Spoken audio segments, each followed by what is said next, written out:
दोस्तों गीता में श्री कृष्ण ने साफ लिखा है, तू मेरे नाम में है तो मैं तेरे काम में हूँ। दोस्तों एक छोटी सी कहानी मैं आपके सामने लेकर आया।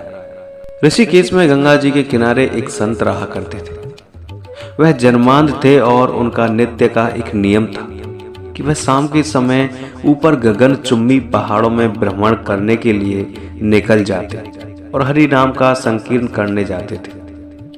एक दिन उनके एक शिष्य ने उनसे पूछा, बाबा आप हर रोज इतने ऊंचे ऊंचे पहाड़ों पर भ्रमण हेतु जाते हैं, वहां बहुत गहरी गहरी खाइयां भी हैं और आपको आंखों से भी दिखलाई नहीं देता, क्या आपको डर नहीं लगता? अगर कभी पांव लड़खड़ा गए तो? बाबा ने कुछ नहीं कहा और शाम के समय शिष्य को साथ ले चले। पहाड़ों के मध्य थे तो बाबा ने शिष्य से कहा कि जैसे ही कोई गहरी खाई आए तो बताना जरूर। दोनों चलते रहे और जैसे ही गहरी खाई आई, शिष्य ने बताया कि बाबा आगे गहरी खाई आ चुकी है। बाबा ने कहा मुझे इसमें धक्का दे दो।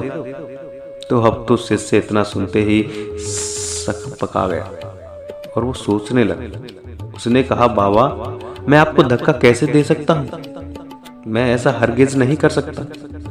आप तो मेरे गुरुदेव हैं, मैं तो किसी अपने शत्रु को भी इस खाई में नहीं धकेल सकता।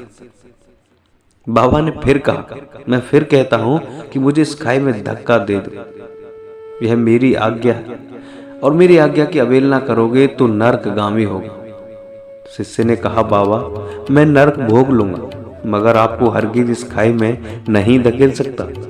तब बाबा ने शिष्य से कहा अरे नादान बालक, जब तुझ जैसा एक साधारण प्राणी मुझे खाई में नहीं धकेल सकता तो बता मेरा मालिक भला मुझे कैसे खाई में गिरने देगा?